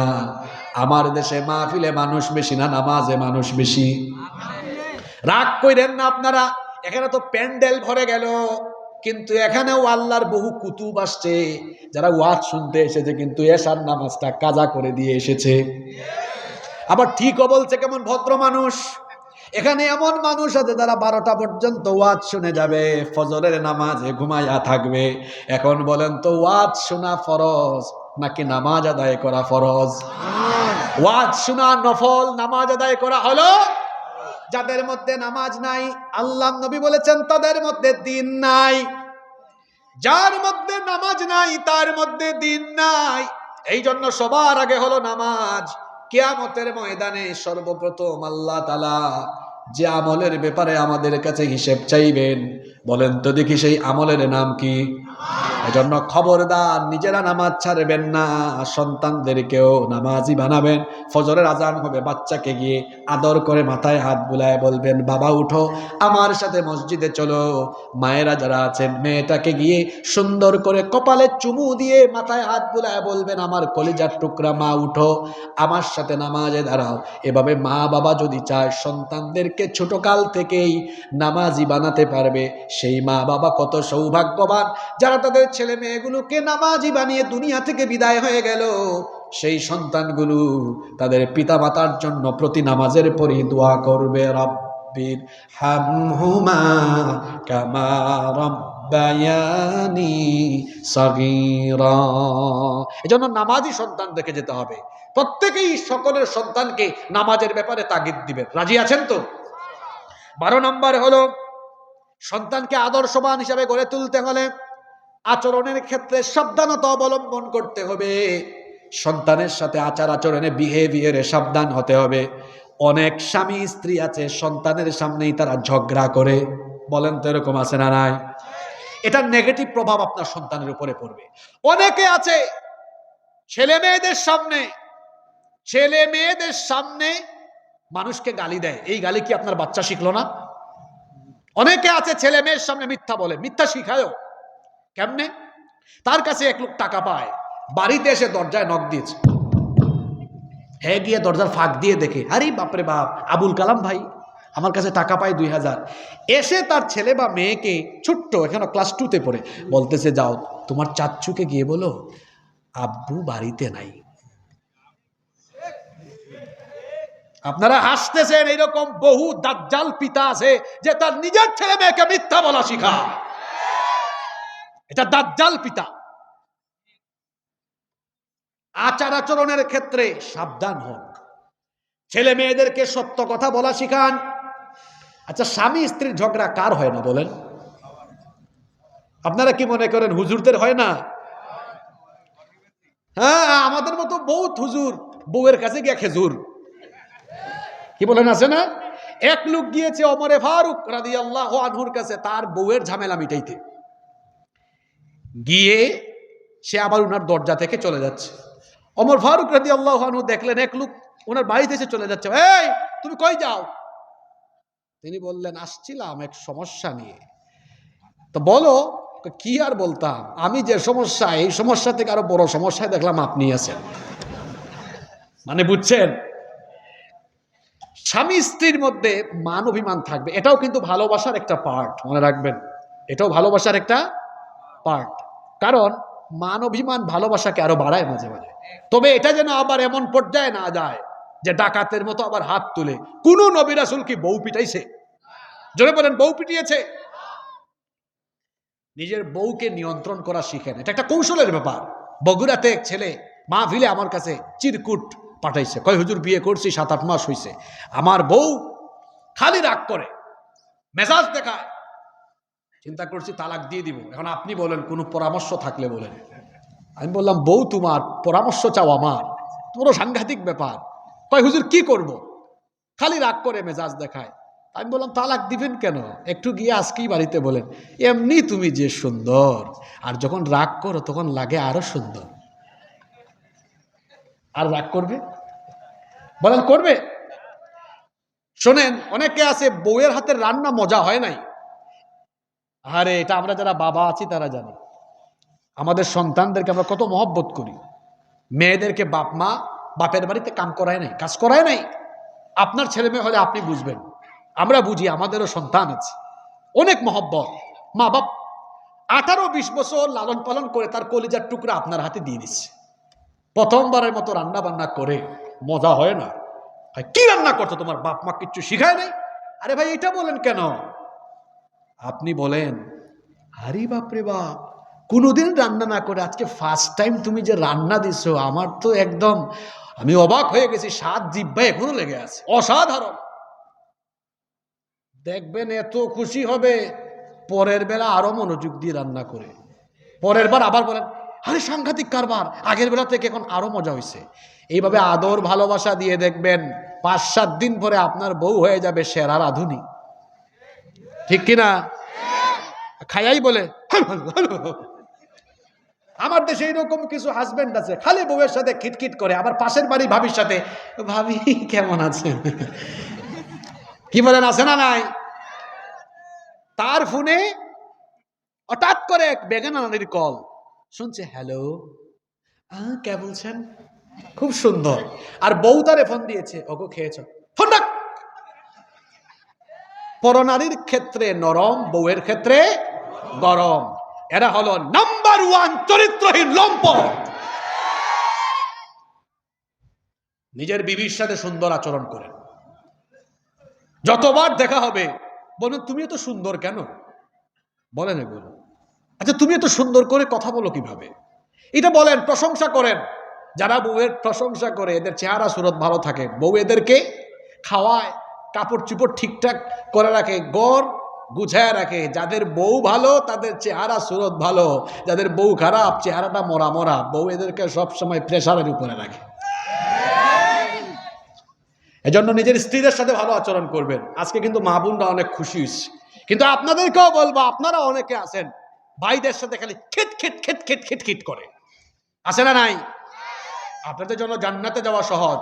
রসুল বলেছেন, নারীরা 4টা কাজ করো, স্বামীর খেদমত করো, রমজান মাসে রোজা রাখো, নামাজ আদায় করো 5 ওয়াক্ত, স্বামীর জন্য সতীত্বের হেফাজত করো, আল্লাহ জান্নাতের সব দুয়ার তোমাদের জন্য খুলে দিবেন। আল্লাহ আমার মা বোনদেরকে আবেদা সালেহা কানেতা বানিয়ে দেন, বলেন আমিন। বলছিলাম, আচ্ছা এগুলো আমরা আলোচনা শেষ করি। বলছিলাম, সুন্দর কোমল আচরণ করা, সতর্ক থাকা, এ ব্যাপারে 13 নম্বর হলো বাচ্চাদেরকে সময় দেওয়া, এটা নাই এখন। আমাদের ছোটবেলা এত সুন্দর ছিল, আমাদেরকে আমাদের বাবা মা রাতের বেলা ঘুম শোনাইতো, আয় আয় চাঁদ মামা। হ্যাঁ, তারপরে আমরা কান্না করলে, আমি জানি না আপনারা কি বলেন, ওই যে জুনজুন জুনজুন বাজে, এটাকে কি বলেন? জুনজুনি। বিভিন্ন খেলনা দিত। আর এখন বাচ্চা কানলেই হাতের মধ্যে একটা যন্ত্র দেয়, এটার নাম কি? 2 বছরের বাচ্চা মোবাইল এমনি স্ক্রল করে। কেন কেন শুনেন, এটা এত কিছু শিখলো কেমনে? তার মা বাপ দায়ী। তার মা বাপ তারে নিয়ে একটু বুকে নিয়ে হাঁটাহাঁটি করে না, তার সাথে খেলাধুলা করে না, সময় কাটায় না, বাচ্চাকে সময় দেয় না। বরং এই চরিত্র বিধ্বংসী উপাদান, তার পিতামাতা তাকে এই উপাদান তার হাতে দিয়ে তার জীবনটাকে একেবারে ধ্বংসের পথে ঠেলে দিয়েছে। সময় দেন, বাচ্চাগুলাকে সময় দেন, সময় দেন। বাসায় গেলে বাচ্চাটাকে বুকের সাথে লাগান, আদর করেন। এত মহব্বতে তাতে, সুবহানাল্লাহ। বিশ্বাস করেন, কোটি কোটি টাকা এত মহব্বত নাই। বাচ্চাকে কুলে নেওয়ার পরে বাচ্চা পেশাব করলে, পায়খানা করলে যে আনন্দ লাগে, আর বাবা ডাকলে, মা ডাকলে, এটা বাপরা জানে, মারা জানে, কলিজাটা একদম ভরে যায়। সুবহানাল্লাহ। সময় দিবেন বাচ্চাদেরকে। 14 নম্বর, বাচ্চা লালন পালনে ইনসাফ করবেন। অনেকে আছে, ছেলেকে মাছের মাথা, মেয়েকে লেজ, ছেলেকে রান আর মেয়েকে, আপনাদের এলাকায় এগুলো নাই। বরং করবেন উল্টাটা, মেয়েকে রান, ছেলেকে ওই ঝাঁটা জুটা দেন, মেয়েকে দিবেন মাছের মাথা। কেন বলতেছি কথা জানেন? আল্লাহর নবী তার মেয়েদেরকে এত মহব্বত করতেন, কোথাও সফরে বের হলে সবার শেষে তার মেয়ের সাথে দেখা করতেন, আসার পরে সবার আগে তার মেয়ের কাছে হাদিয়া, গিফট নিয়ে চলে যেতেন। সুবহানাল্লাহ। যারা ছেলে মেয়ে লালন পালনে বেইনসাফি করে, আমি বলবো যাদের ছেলে মেয়ে আছে, ছেলের চাইতে মেয়েকে বেশি মহব্বত করবেন, মেয়েকে বেশি ভালোবাসবেন। এটা এই যে চুল পাকছে, দাড়ি পাকছে, এরকম বাবারা জানেন। দেখবেন বার্ধক্য বয়সে গেলে দেখা যায় ছেলের চাইতে মেয়ে বেশি মা বাপকে কদর করে। এই জন্য ছোটকাল থেকে মেয়েদেরকে বেশি মহব্বত করবেন, মেয়েদেরকে বেশি ভালোবাসবেন। কারণ মেয়েরা হলো রহমত, বরকত, কল্যাণের প্রতীক। আল্লাহর নবী বলেছেন, যেই ব্যক্তি সন্তান লালন পালনে বেইনসাফি করে, মেয়ের চাইতে ছেলেকে প্রাধান্য দেয় আর মেয়েকে ঠকায়, ওই ব্যক্তিকে কিয়ামতের দিন জাহান্নামে যিনি নিক্ষেপ করবেন তিনি কে? আল্লাহ। যারা মেয়েদেরকে ঠকায় এরা কিয়ামতের দিন আসামি হয়ে দাঁড়াবে। নাম্বার 15 নম্বর, সন্তানের 15 নম্বর হক হলো ঘরের ভেতরে শয়তানি উপাদান থেকে সন্তানদেরকে হেফাজত করবেন।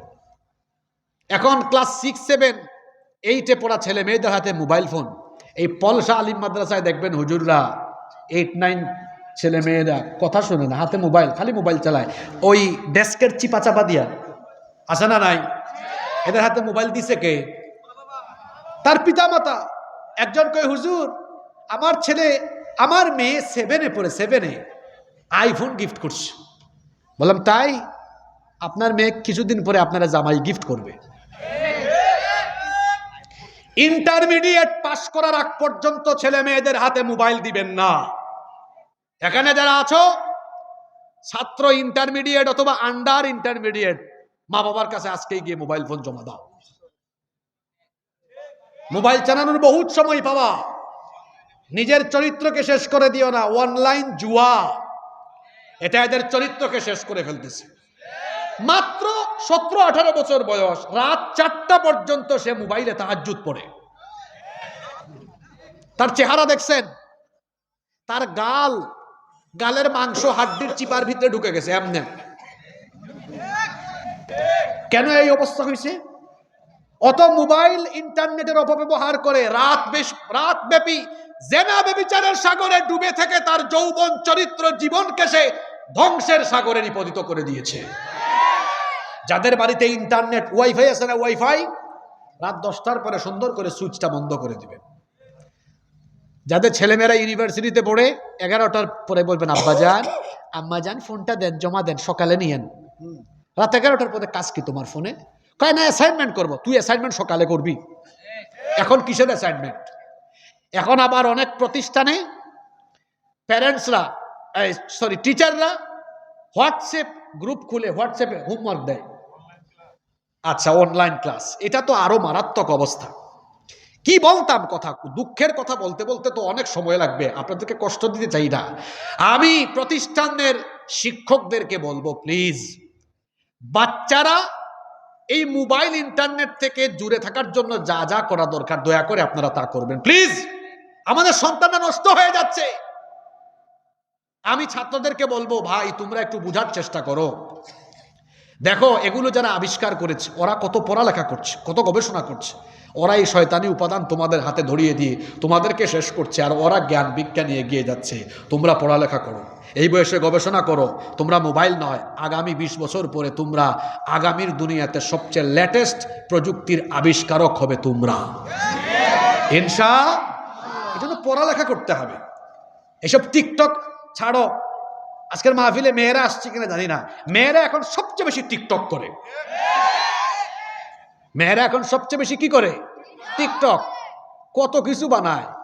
আমারে গত সপ্তাহে একজন দেখায়, এক বুড়া চাচা নেচে নেচে টিকটকে ভিডিও দিচ্ছে, গান গাইতেছে। এক বুড়া চাচা, আপনারা হয়তো অনেকে দেখছেন, এটা ব্যাপক ভাইরাল হয়েছে।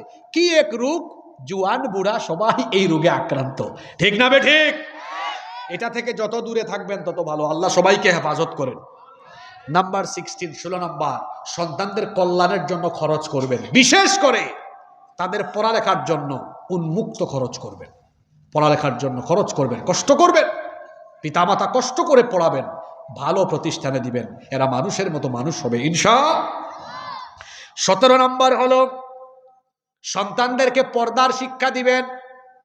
10-11 বছর বয়স থেকে ছেলেকে শিখান, বাবারে এই 14 জন মহিলা ছাড়া বাকি কোনো নারীদের সাথে অপ্রয়োজনে কথা বলো না, তাদের দিকে তাকাবাও না। মেয়েটাকে ছোট্ট বয়স থেকে বুরখা পরিধান করা শিখান। বুরখা পরান, দেখবেন মেয়েটা পর্দা শিখে যাবে। যারা ছোটকালে মেয়েদেরকে পর্দা করায় না, ছেলে মেয়েদেরকে দিন শিখায় না, এরাই বড় হয়ে তারপরে বেপর্দা হয়ে যায়, ঠিক না বে ঠিক? এজন্য এটা ছোটকাল থেকেই শিক্ষা দিবেন। নাম্বার 18, 18 নাম্বার হলো ছেলে মেয়েদেরকে তাড়াতাড়ি বিয়ে দেওয়ার ব্যবস্থা করবেন। অনেক গার্ডিয়ান আছে ছেলে মেয়েদেরকে বিয়ে দিতে চায় না। ছেলে 8-10 হাজার টাকা, 12,000 15,000 ইনকাম করে, কয় না তুই আরো কয়েক বছর ইনকাম কর, তুই নিজের পায়ে দাঁড়া, তারপরে বিয়ে কর। এখন কি সে মাইনসের পায়ের উপর দাঁড়ায় আছে নাকি? ছেলে মেয়েদেরকে তাড়াতাড়ি বিয়ে দিবেন। তাড়াতাড়ি বিয়ে করার মধ্যে রহমত আছে। আপনি বলবেন, হুজুর তাড়াতাড়ি কেমনে দিব, এত এখনো ইস্টাবলিশড হয় নাই। আজকে বলে গেলাম, বিয়ের আগে দুনিয়ায় কেউ প্রতিষ্ঠিত হয় না, বিয়ের পরেই সবাই প্রতিষ্ঠিত হয়। আমারে যে এখন সারা দেশে মানুষ চিনে, এটা বিয়ের আগে কেউ চিনতো না, এটা বিয়ের পরেই চিনছে। এলাকায় মেম্বার আছে না, চেয়ারম্যান আছে না, এটা বিয়ের পরে হয়েছে, বিয়ের আগে হয় নাই।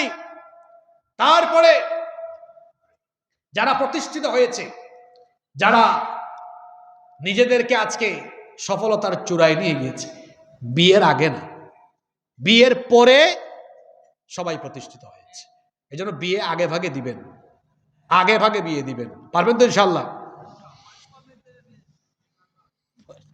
হ্যাঁ, বয়স আপনারাই কমাই দিবেন। সব জিনিসই কি নিয়ম লাগে নাকি? কয় 18 বছর। আমার দেশে 18 বছরের আগে বিয়ে করা নিষিদ্ধ করেছে, কিন্তু 18 বছরের আগে প্রেম করা নিষেধ করতে পারেনি।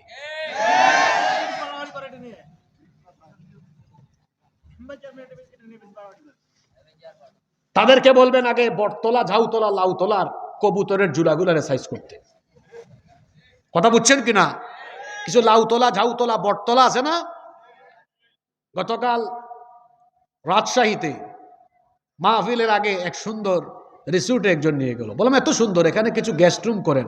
কয় হুজুর করবো কেমনে, যেভাবে কবুতরের জুড়া জুড়া আসে আমি এই নাপাক কাজের দিকে যাইতে পারবো না।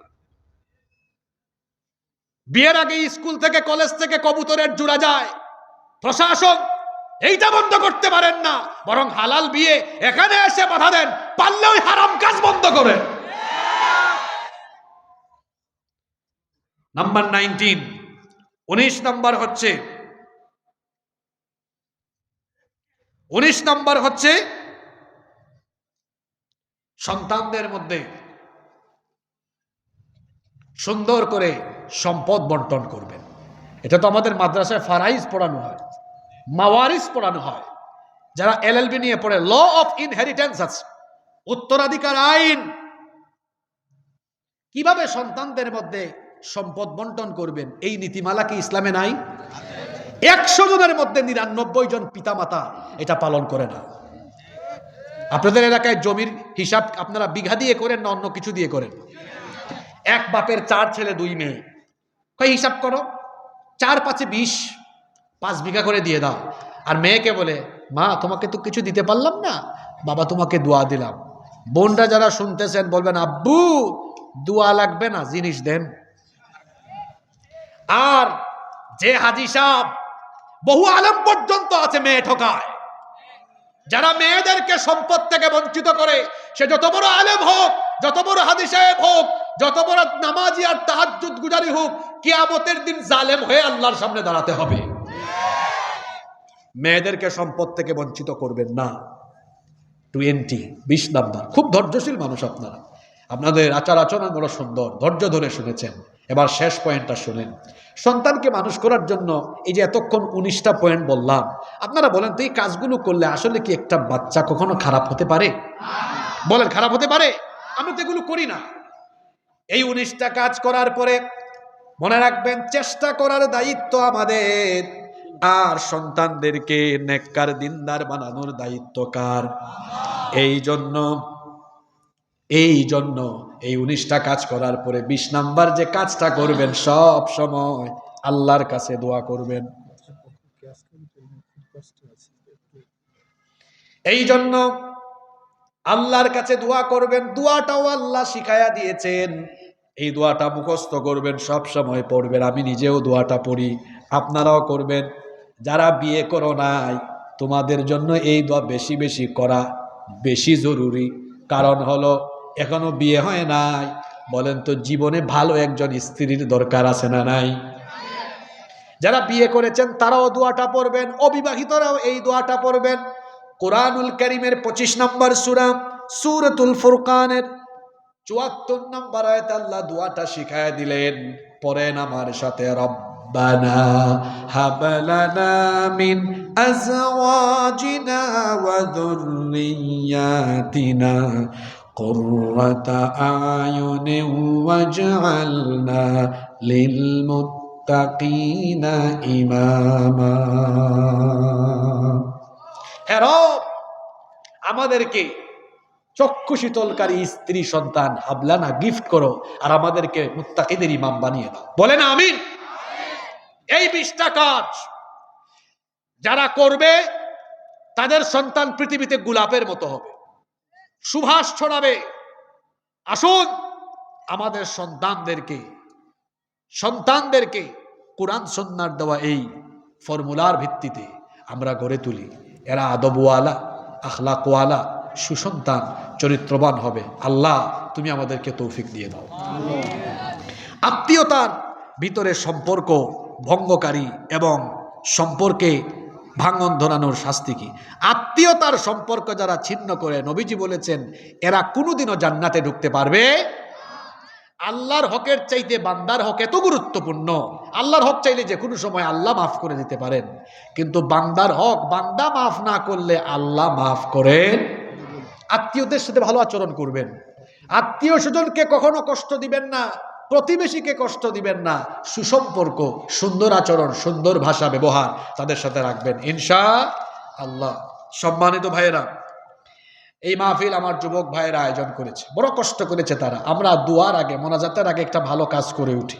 আপনাদের এলাকায় অনেকে আছে মোনাজাতের আগে অনেকে প্রস্তুতি নিয়ে আসে, আমি এই মাহফিলে কিছু দান করে যাব, সওয়াবের আশায়।